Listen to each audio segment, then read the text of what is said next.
Odhiambo machielo nyako Ramogi maruotho loso mondo warom kodu e Ramogi TV ka wakelonu weche manyien mag ka gi kacha. Kapok wachako wan gi thuond weche.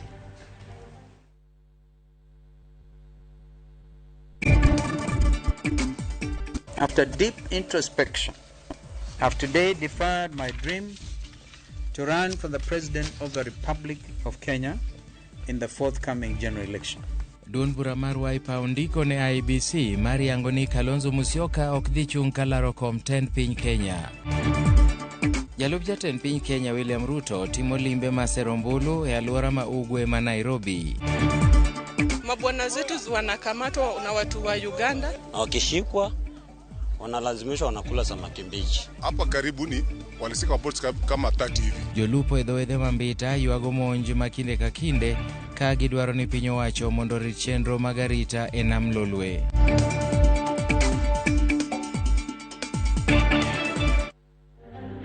Inyalo tudore kodwa e yor ote machuok e namba 33600 machiegni weche manyien ma ka gi kacha. Nyinga Milton Ochieng'. Duond bura mar Wiper Democratic Movement ondiko ne duol matayo yiero IEBC mar yango ni migosi Stephen Kalonzo Musyoka ok dhi chung' kalaro kom tend piny Kenya e yiero maduong' ma higani. Oboke manoketi e sei kod jakom mar Wiper Agatha Silotei oyango ni Kalonzo koro ok bi chopo e nyim duol mar IEBC ngeso ma jumani. IEBC nochano timone Kalonzo Musyoka nonro mar puodhe kiny tarik 4 dwe mar 6 saa 8 wang'e. Kara kamano Kalonzo koro go bade piny kosiro Raila Odinga mochung' e bwo riwruok mar Azimio One Kenya Alliance.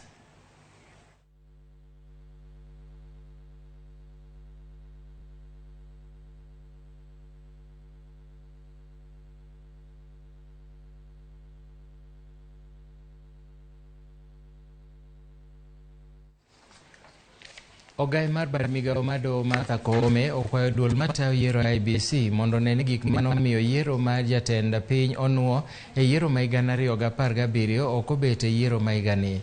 Koome nomedo ni IEBC nyaka neni chenro duto mag yiero otim kaluwore kod chike ma pacho ka. Koome bende osingo ni doho oikore makare mar winjo kendo ng'ado bucha duto motenore kod yiero. Noloso e kinde manoromo kod jochung' weche buore Nairobi ka.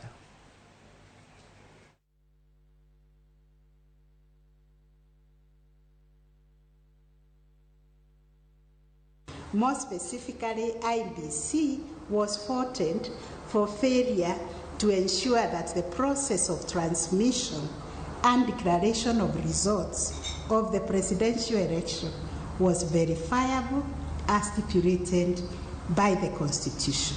And more importantly, that IEBC would explain to Kenyans how they have been able to look into those issues that were identified by the Supreme Court as difficult.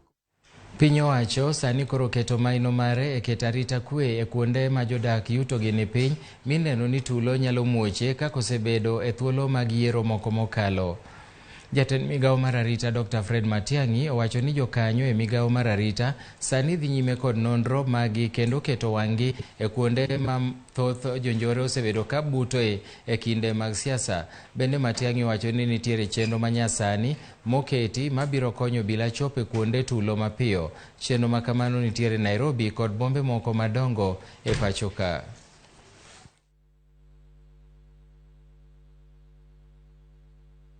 Are the red alerts against Kenya justified? The answer is no.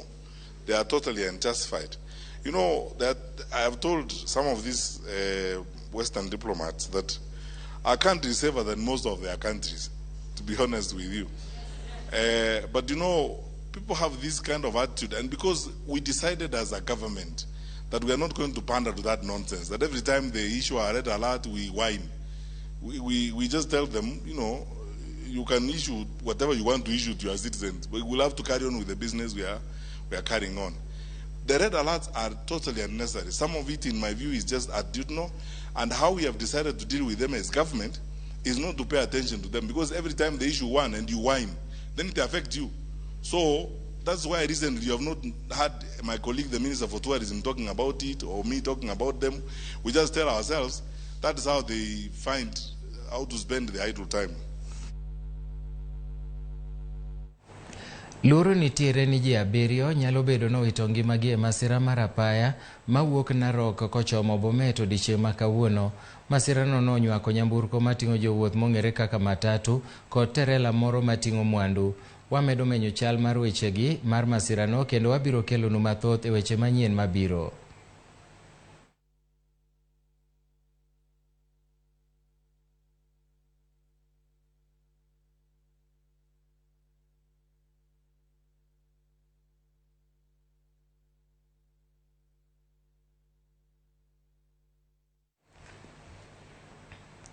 Duol mochung' kar kende marango tije obila e Thurka IPOA sani koro timo nonro e wi tho mar ji 4 mawachore ni nyowito ngimagi Masimba yo Kajiado. Ji 4 go nyotho e kinde manyo obila rakore kod jodak makono manyoro kwedo bad migao mochung'ne lee mag bunge KWS e wi lal magiyudo motenore kod lee kaka liech mosebedo ka ketho puothegi. E kindeno ero nye gigolo ywak tok ka jadak moro nyomonji monegi gi liech. IPOA osingo kawo okang' mager nobila mibiro yudi gi ketho mar nek ma Masimba.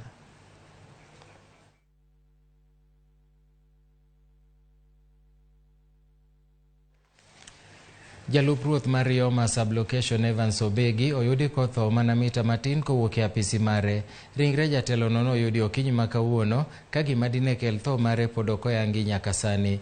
Jalup County Commissioner ma Marani Chege Maina ma notelo ne kweth mar apisa mag arita noyango wach tho ruodhno kokwayo jopiny ni mondo johore kobila mago kwach kich dhi nyime gi timo nonro. Ringre no oseter Kisii Teaching and Referral Hospital mortuary.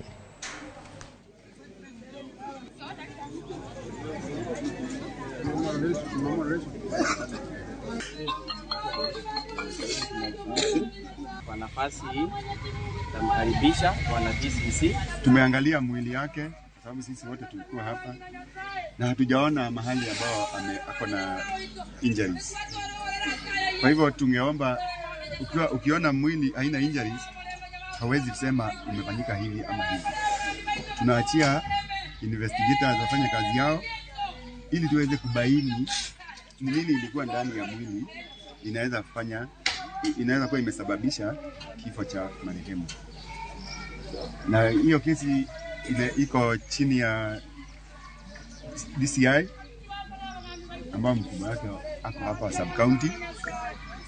Uchunguzi, mwili imepelekwa iangaliwe, ile inaitwa postmortem. Tusije tukasema tuanze kuwekelea watu kwa sababu alikuwa na fulani, alionekana na fulani na chief jana. Huyo chief tulijua kitambo sana ataki mtoto wetu mema. Hapana. Huyo mtu tuangojieni tupate ushahidi kutoka kwa postmortem. Na postmortem inatupatia ushahidi wa kutosha. Poleni sana. Na tuko pamoja. Sisi tunasikia tumepoteza. Ni kama tumepoteza zaidi ya nyinyi. Poleni sana.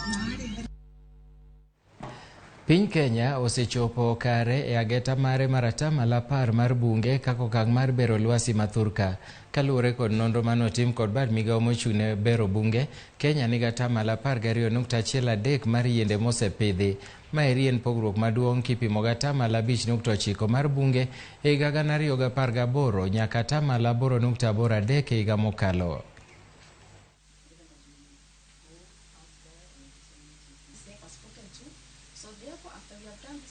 About 37 counties had a tree cover beyond 10%, and that is encouraging, but we still have another 10 counties that we have to work and ensure they move their tree cover to beyond 10%, even as we go towards the 30% tree cover as was prescribed.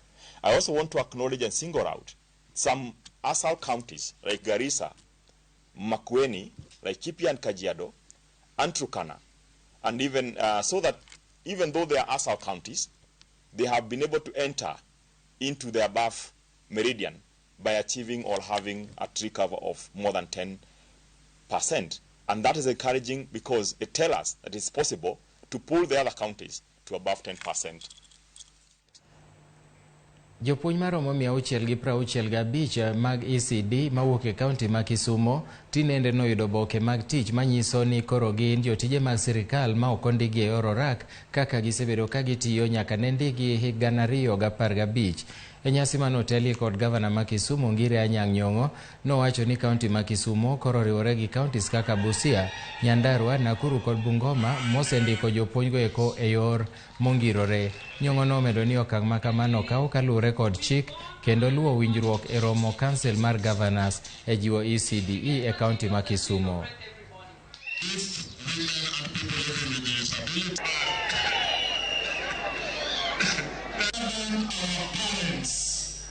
Probably the second most influential group in the life of any individual are members of this Kara sitting here today. Already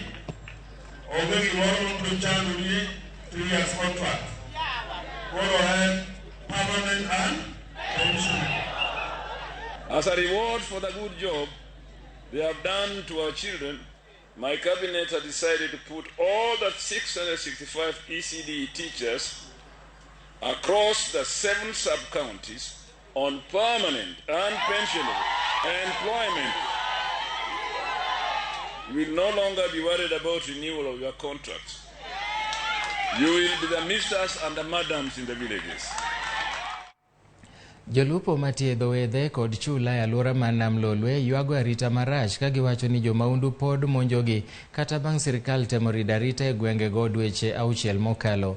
Jolupo mawuok e alwora Mambita koro kwayo sirikal mondo oketnegi arita makare mondo mi otiek weche mag monj ma kinde ka kinde. Oganda modak machiegni kod Nam Lolwe kod chula 5 mantiere namno ng'iyo mana lupo kaka yorgi mar konyruok e ngimagi, kara kamano njore kod pod dhi mbele gigo mamonogi lupo e yor kwe. Gikwayo sirikal mondo resgi e lwet jomaundu.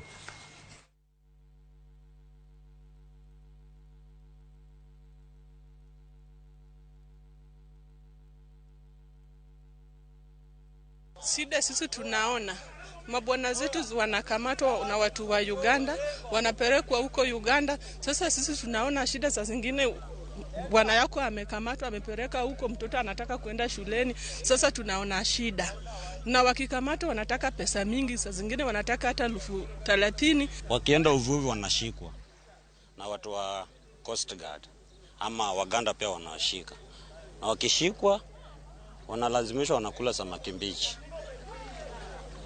Wengine wakishikwa wasijui wanalalamika juu ya life jacket ama hizi permits za uvuvi. Wavuvi wengine wanakuwa hawana, na vile wanakosa wanashikwa. Wakishashikwa wanapigwa fine kubwa. Hapa karibuni walisika maboats kama 30 hivi. Hizo maboats zile vile walizisika, wale wenye maboat walifuatilia hizo maboat hadi mahali inaitwa Lolwe, lakini kila boat walikuwa wanachukua kitu kama 30,000.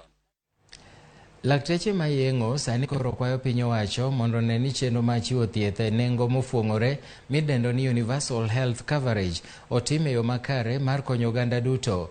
Bende gikwayo chenro makare ahinya to ne jotuo mamanyo kony motenore kod yeng'o, ka giwacho ni jotuo mathoth thoro dak kod rem kata hinyruok nikech gionge kod omenda madikonygi yudo thieth makare. Understanding or a very clear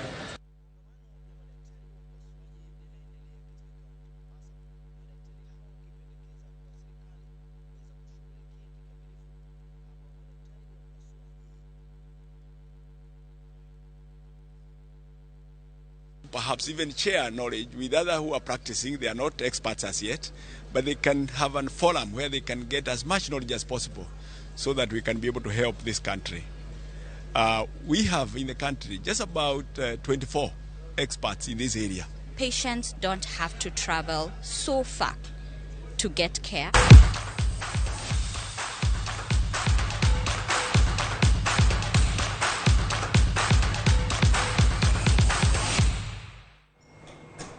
E weche mag tuke ni klab mar Real Madrid olando ni gisebedo gi winjruok gi jatugo Antonio Rudiger kawuok e klab mar Chelsea. Rudiger biro keto koke orak mar higni 5 ka johera mag Los Blanco biro yudo thuolo mar neno jatugono tarik 20 dwe mar 7. Rudiger ma jahigni 29 nosetugo ne klab mar Chelsea